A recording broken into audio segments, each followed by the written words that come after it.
Good morning दोस्तों। तो आज के क्लास में हम देखेंगे बिहार स्टेट का पेपर 2 का जो प्रीवियस क्वेश्चन जो आपकी स्क्रीन पे दिख रही है पॉलिटिकल साइंस। तो हम लोग करेंगे पॉलिटिकल साइंस से अति महत्वपूर्ण प्रश्न करेंगे जो आपके एग्जाम में देखिए यहाँ पे आपके स्लाइड में दिख रहा होगा कि ऐसे क्वेश्चन जो पूछा गया है। तो जिसका भी पॉलिटिकल साइंस का एग्जाम है, ठीक है, जिसका 9 तारीख का एग्जाम 8 का एग्जाम है, तो वो जरूर इसको देखिएगा जिसमें से हम करेंगे प्रीवियस का। देखिए आपका ये डेट है 16/9/2020 का आया क्वेश्चन है जो प्रीवियस क्वेश्चन है। तो इसको आप लोग ध्यान में रखिएगा जिसमें से हम लोग करेंगे प्रीवियस क्वेश्चन पॉलिटिकल साइंस का जो पेपर 2 के लिए है। तो चलिए स्टार्ट करते हैं। अब पेपर 1 भी है तो उसको भी जरूर देखते हैं, पेपर 1 वाला भी देख सकते हैं, पर यह हम लोग पेपर 2 के लिए कर रहे हैं। चलिए पहला प्रश्न देखिए, भारतीय संविधान के अंतर्गत निम्नलिखित में कौन सा मूल कर्तव्य नहीं है? पहला है मतलब लोक चुनाव में मतदान करना। ऑप्शन वैज्ञानिक प्रवृत्ति को विकसित करना। ऑप्शन में सार्वजनिक संपत्ति की सुरक्षा करना। ऑप्शन में संविधान के प्रति निष्ठावान रहना और आदर्शों का सम्मान करना। तो मूल कर्तव्य के अंतर्गत नहीं आता है, उसको आपको बताना है। हाँ, आप लोग बताइए क्या होगा। चलिए, तो हम लोग सही जवाब की ओर बढ़ेंगे। तो ऑप्शन नंबर ए, तो 1 का ए हो जाएगा। लोक चुनाव में मतदान करना ये मूल कर्तव्य के अंतर्गत में नहीं आता। मतदान करना ये कर्तव्य के अंतर्गत में नहीं आता। चलिए, अगला क्वेश्चन की ओर बढ़ते हैं। क्वेश्चन नंबर 2 में पूछा गया, भारत के संविधान में कल्याणकारी राज्य का आदर्श किसमें प्रतिष्ठित है? उद्देशिका, राज्य के नीति निर्देशक तत्व, मूल अधिकार या 7वीं अनुसूची? चलिए बताइए आप लोग। तो ये किस में है? तो सही है होगा 2 का ऑप्शन नंबर बी, तो राज्य के नीति निर्देशक तत्व। नेक्स्ट यहाँ पे इंग्लिश में भी है, the ideal of welfare state of the constitution of India. तो यहाँ पे इसका सही आंसर हो जाएगा option number B, directive principle and external policy. ठीक है, राज्य के निर्देश। ये भाग कितना 4 में अंतर्गत में आता है, तो भाग 4 के अंतर्गत में याद आता है। इस पे याद रखा 36 से लेकर 51 के बीच में आता है, तो इसको भी आपको याद रखना है। चलिए क्वेश्चन नंबर 3 की ओर बढ़ते हैं। 7वीं भारत में संविधान के निम्नलिखित में से कौन सी एक अनुसूची में दल बदल विरोधी कानून का प्रावधान है? दूसरी अनुसूची, 5वीं अनुसूची, 8वीं अनुसूची या 10वीं अनुसूची? चलिए आप लोग बताइए किस में है ये प्रावधान। तो सही आंसर क्यों बढ़ेंगे, तो इसका सही आंसर ऑप्शन नंबर डी 10वीं अनुसूची। 10वीं अनुसूची में क्या है? दल बदल का प्रावधान है, तो ये भी आपको याद रखना है। ठीक है, 8वीं अनुसूची में क्या? इसमें हमारी जो भाषा है 22 भाषाओं, तो भाषा का जिक्र किया है 8वीं अनुसूची। ठीक है, तो इसमें हो जाएगा दूसरी अनुसूची में, जिसमें से हम क्या कहते हैं वेतन जो होता है इसमें, इसके बारे में ये बताता है। ठीक है, तो ये सभी एससी एसटी 5वीं अनुसूची के अंतर्गत में बताता है। ठीक है, चलिए एक अगला क्वेश्चन करते हैं। इसमें पूछा गया है, लोकसभा के अनुसूचित जाति जैसे एसटी के लिए जिन राज्यों का सर्वाधिक आरक्षित सीट है वह क्या है? बिहार राज्य में है, गुजरात में है, उत्तर प्रदेश में या मध्य प्रदेश में? तो बताइए कौन सा राज्य है वह? सही जवाब की ओर बढ़ेंगे तो ये यूपी, तो उत्तर प्रदेश में है, तो सही आंसर होगा उत्तर प्रदेश। नेक्स्ट क्वेश्चन करते हैं। क्वेश्चन नंबर 5, भारतीय सर्वेक्षण निम्नलिखित में से किसके अधीनस्थ है? रक्षा मंत्रालय, पर्यावरण और वन मंत्रालय, गृह मंत्रालय, विज्ञान और प्रौद्योगिकी मंत्रालय? तो बताना है किसके सर्वेक्षण के अधीनस्थ है। 5 का सही आंसर क्यों बढ़ेंगे, तो ये आपका विज्ञान और प्रौद्योगिकी, मगर इंग्लिश में बोलते हैं साइंस एंड टेक्नोलॉजी, तो याद रखिएगा इसको। नेक्स्ट क्वेश्चन नंबर 6 की ओर बढ़ेंगे, और ये सारा हम लोग प्रीवियस से कर रहे हैं, 2020 का आया हुआ क्वेश्चन, तो जरूर इसको बना के दीजिएगा। प्रथम लोकसभा के अध्यक्ष कौन थे? Hukum Singh, GB Mavalkar, SM. मुंशी या यूएन देवर? तो बताइए कौन थे। 6 का सही आंसर हो जाएगा ऑप्शन नंबर बी, तो क्या हो जाएगा जीबी मावलकर जी। नेक्स्ट क्वेश्चन नंबर 7, यदि पंचायत भंग होती है तो किस अवधि के अंतर्गत निर्वाचित होंगे? 1 महीना के अंतर्गत, 3 महीना के अंतर्गत, 6 महीना के अंतर्गत, 1 वर्ष का? यदि मान लीजिए आपका पंचायत पे है तो वो भंग हो जाती है तो किसके अंतर्गत ये निर्वाचित होंगे?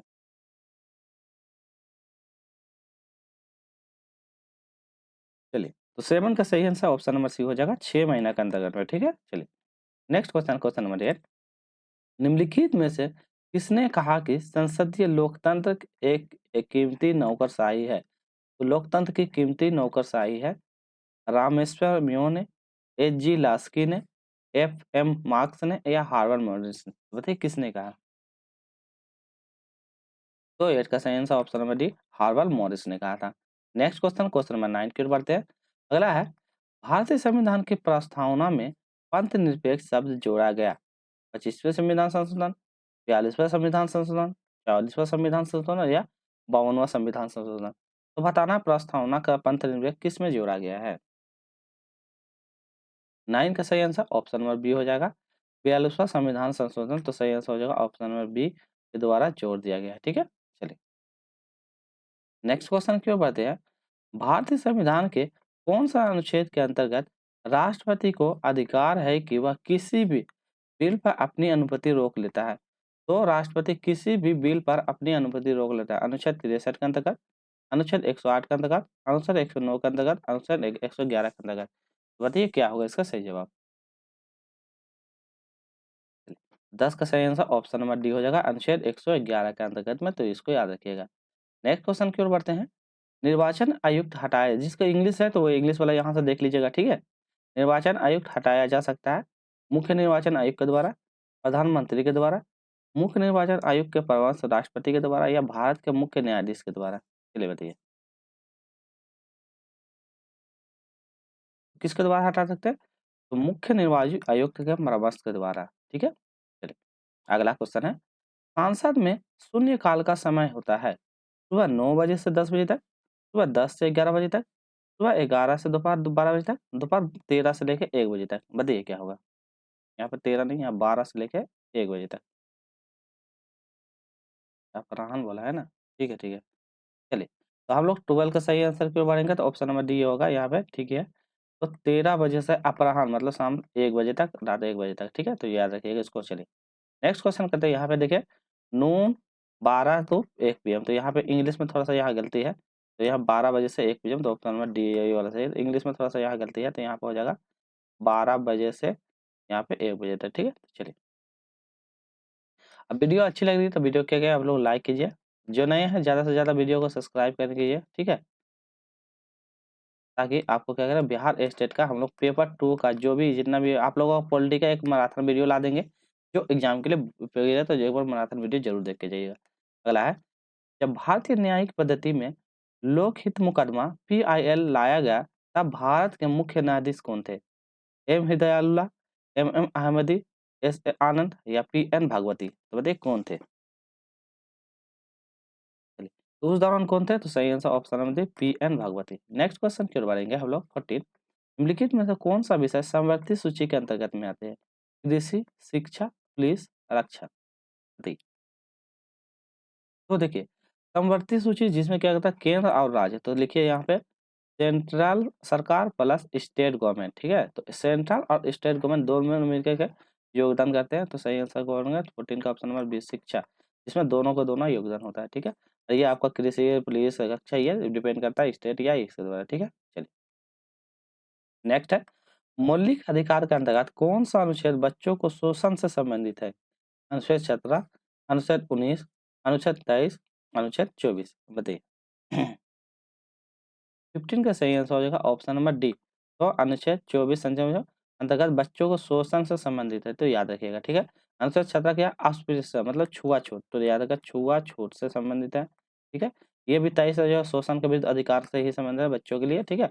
अनुच्छेद 19 में जिसमें क्या कहता है आपका, जो ये क्या बोलते हैं, मतलब कि ये प्रचार करने के, भाषण देने के बारे में, ये आरटी एक्ट के बारे में बताता है, ठीक है? मतलब कि सूचना का अधिकार का संबंधित उससे प्रावधान दिया गया है उसमें। नेक्स्ट, लोकसभा और राज्यसभा में गणपूर्ति कोरम संख्या है? कुल सदस्य 1/5, कुल सदस्य 1/6, कुल सदस्य 1/10, कुल सदस्य 1/8। बताइए। सही आंसर हो जाएगा ऑप्शन नंबर सी, कुल सदस्य 1/10। अगला क्वेश्चन की ओर बढ़ते हैं इसमें। नेक्स्ट है, निम्नलिखित में कौन सा संविधान संशोधन अधिनियम मिनी संविधान के नाम से जानते हैं? 42वां, 44वां, 46वां या 50वां? बताइए। चलिए, तो 17 का सही आंसर हो जाएगा ऑप्शन नंबर ए, 42वां संविधान संशोधन। चलिए, तो यहाँ आ गया, इसके बाद यहाँ पे हम लोग आगे की ओर बढ़ते हैं और देखते हैं कि देखिए इसमें बोला है कि इसको 42वां संविधान संशोधन, मिनी संविधान संशोधन, तो इसको बहुत इंपॉर्टेंट मानिएगा, इसको संविधान का छोटा संशोधन बहुत इंपॉर्टेंट माना जाता है, ठीक है? तो इसको याद रखिएगा। अगला क्वेश्चन की ओर बढ़ते हैं। नेक्स्ट है, 42वां संविधान संशोधन जो 1976 में भारतीय संविधान का एक नया अध्याय जोड़ा गया था, कौन सा था? संघीय क्षेत्र में प्रशासन से संबंधित, अंतर्राष्ट्रीय परिषद का निर्माण, मौलिक कर्तव्य, या इनमें से कोई नहीं। चलिए बताइए, तो क्या जोड़ा गया था? चलिए, 18 का सही आंसर मौलिक कर्तव्य, तो याद रखिएगा मौलिक कर्तव्य जोड़ा गया, इसको बोलते हैं इंग्लिश में क्या बोलता है? फंडामेंटल ड्यूटीज, तो सही आंसर फंडामेंटल ड्यूटीज के नाम से याद रखिएगा। Next question, question number 19। संविधान के कौन सा अनुच्छेद के आधार राष्ट्रपति देश में वित्तीय आपातकाल की घोषणा करता है?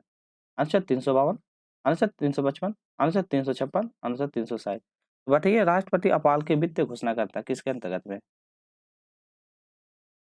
सही आंसर इसका 19 का ऑप्शन नंबर डी हो जाएगा। तो क्या हो जाएगा? अनुच्छेद 360 के द्वारा वित्तीय आपात की घोषणा करता है। तो ये भी आपको याद रखना है।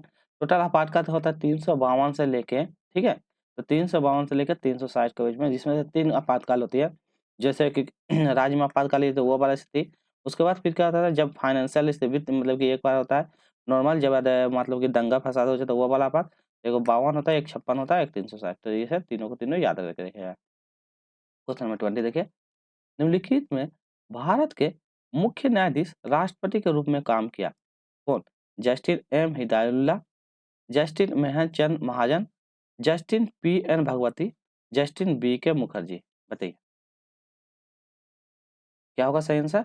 Option number A justice M Hidayatullah सही आंसर होगा justice M Hidayatullah. Next question number 21, संविधान के व्याख्याकार और संरक्षक कौन है? राष्ट्रपति, सांसद, सर्वोच्च न्यायालय या मंत्रिपरिषद?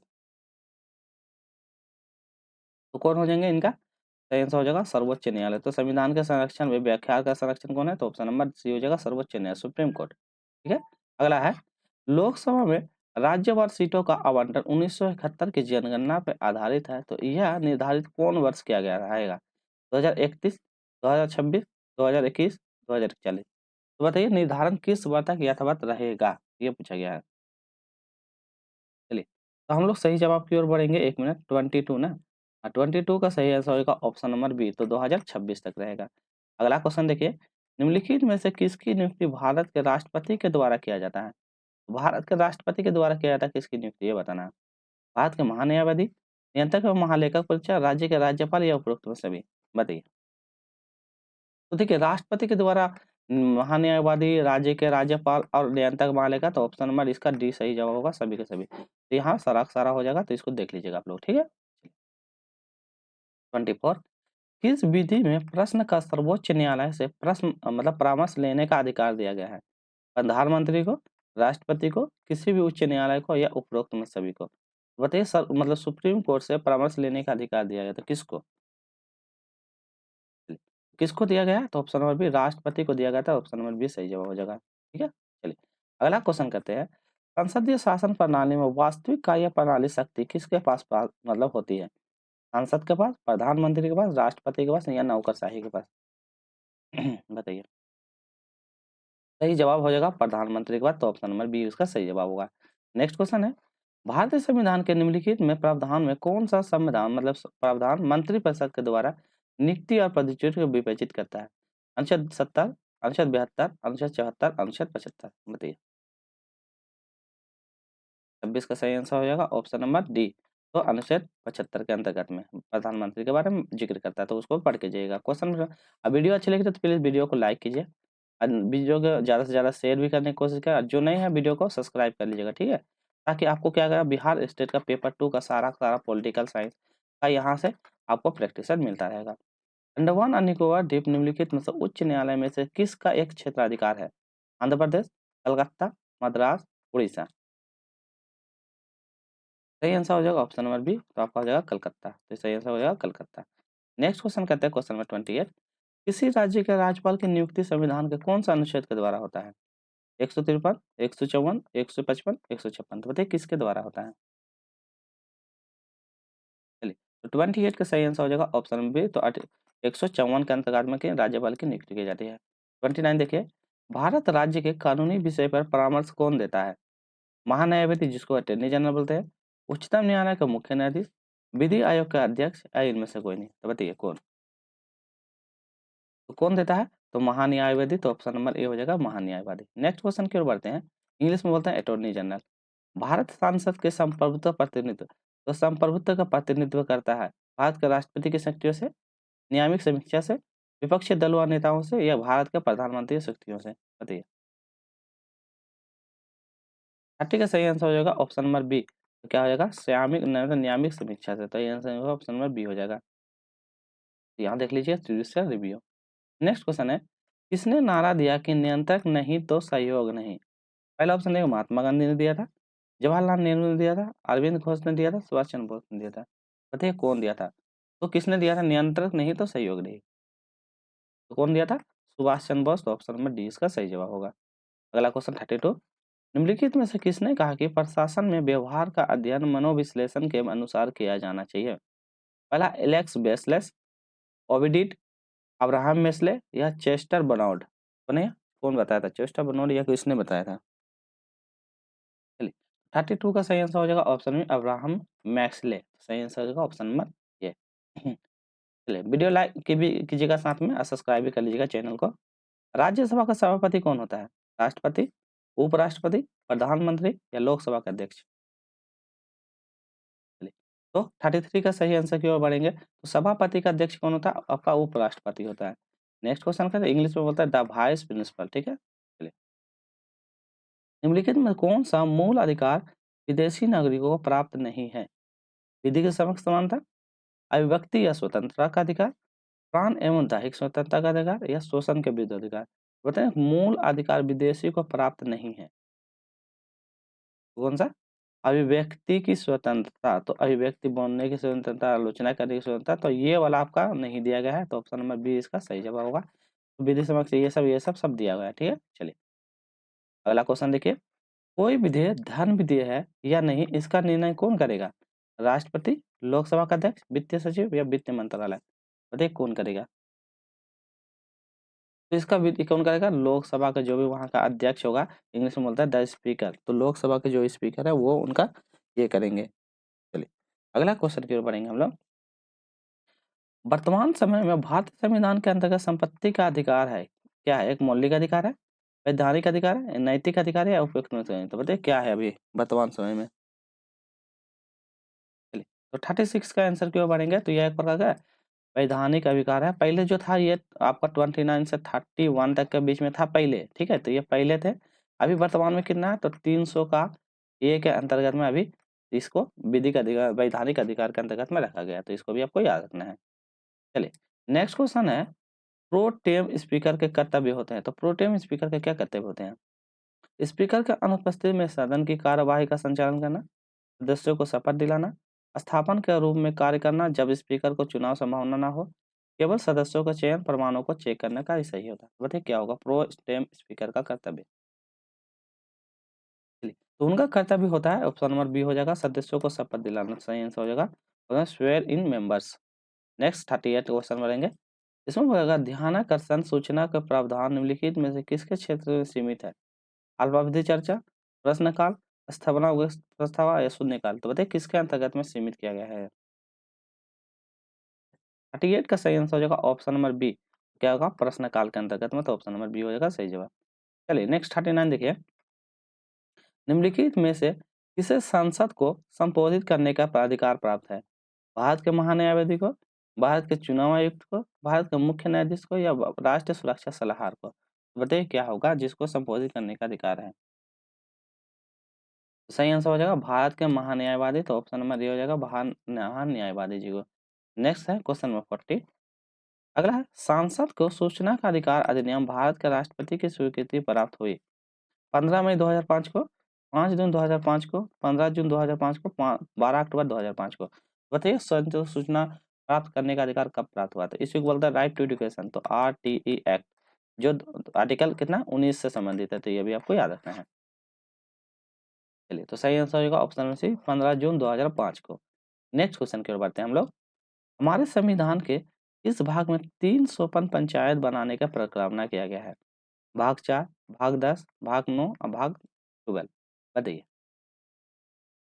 देखिए 3 सोपन पंचायतों के बारे में जो बताया, पंचायत के बारे में, तो पंचायत के बारे में किसमें जो वर्णन करता है ये बता। देखिए भाग 10 जो होता है इसमें दल बदल के बारे में बताया गया था। भाग 11 और भाग 12 में होता है इसमें नगर पालिका, इसमें होता है नगर निगम। तो नगर निगम के बारे में बताता है। अब पंचायत के बारे में इसमें हम इसके अंतर्गत में ला सकते हैं। तो इसके बारे में आपका ग्रामीण विकास या ग्राम पंचायत के बारे में। तो ऑप्शन नंबर सी इसका सही जवाब होगा। ठीक है, चलिए नेक्स्ट देखिए, निम्नलिखित में से कौन सा एक संवैधानिक संस्था नहीं है?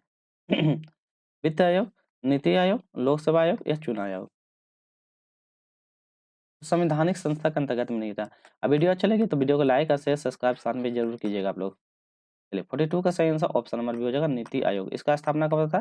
तो 2015 में इनका स्थापना मतलब नाम चेंज कर दिया जाता है 2015 में, इसको लगता है कुछ योजना आयोग नाम रख दिया जाता है, योजना। याद रखा योजना आयोग के नाम से 2015 में इनका नाम चेंज कर दिया था नीति आयोग का। चलिए अगला क्वेश्चन है, भारत के राष्ट्रपति का महाभियोग चलाने के लिए काम में कम से कम कितने दिन की पूर्व सूचना दी जाती है? 7 दिन, 14 दिन, 21 दिन या 30 दिन? तो बताइए महाभियोग चलाने से पहले कितने दिन पहले उनको सूचना देनी पड़ती है? तो उनको सूचना देना पड़ता है, ऑप्शन नंबर बी हो जाएगा 14 दिन पहले देनी पड़ती है। नेक्स्ट क्वेश्चन कहते हैं निम्नलिखित में से किस वाद में भारतीय संविधान को मूल ढांचे की अवधारणा का प्रतिपादन किया गया है? इंदिरा साहनीवाद, शंकरी प्रसादवाद, रोलहल शाहवाद या उपयुक्त में से कोई नहीं?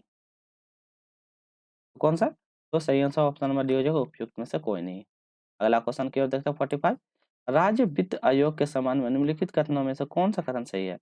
यह एक औपचारिक संस्था है, यह एक संवैधानिक संस्था है, यह एक प्रशासनिक संस्था है या उपयुक्त में से कोई नहीं?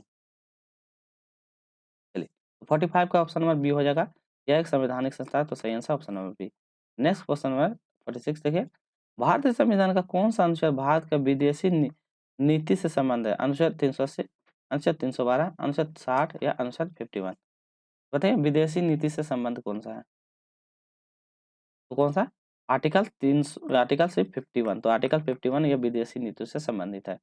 अगला क्वेश्चन करवा बढ़ते हैं, भारत में नागरिकों के लिए मौलिक अधिकार का संशोधन कौन करता है? लोकसभा, राज्यसभा, सांसद या सर्वोच्च न्यायालय? बताइए कौन करता है? चलिए तो 47 के सही आंसर की ओर बढ़ेंगे तो ऑप्शन नंबर इसका सही हो जाएगा सांसद, तो सही आंसर हो जाएगा ऑप्शन नंबर सी सांसद करता है। अगला क्वेश्चन कहते हैं, भारत के सर्वोच्च न्यायालय में संविधान के आधारभूत ढांचे के सिद्धांत का स्पष्ट कौन किया था? गोलनाथवाद 1667 में, सज्जन सिंह 1965 में, शंकरी प्रसादवाद 1951 में या केशव भारती प्रसाद 1973 में? बताइए आधारभूत ढांचे का सिद्धांत का स्पष्ट कौन किया था? तो ये किसका? केशव चंद्र भारतीवाद 1973 में, तो ऑप्शन नंबर डी इसका सही जवाब होगा। चलिए और दो क्वेश्चन है उसको कर लेते हैं।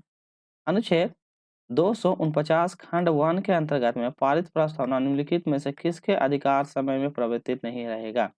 1 माह, 3 माह, 6 माह, 1 वर्ष? बताइए 49 का सही आंसर हो जाएगा ऑप्शन नंबर डी 1 वर्ष के लिए। नेक्स्ट क्वेश्चन की ओर बढ़ेंगे, भारतीय संविधान के कौन सा अनुच्छेद के अंतर्गत में अंतर्राष्ट्रीय समझौता को प्रभावी बनाने हेतु संसदीय राज्य की सूची विषय कानून बना सकती है? अनुच्छेद 249, अनुच्छेद 250, अनुच्छेद 252, अनुच्छेद 253? बताइए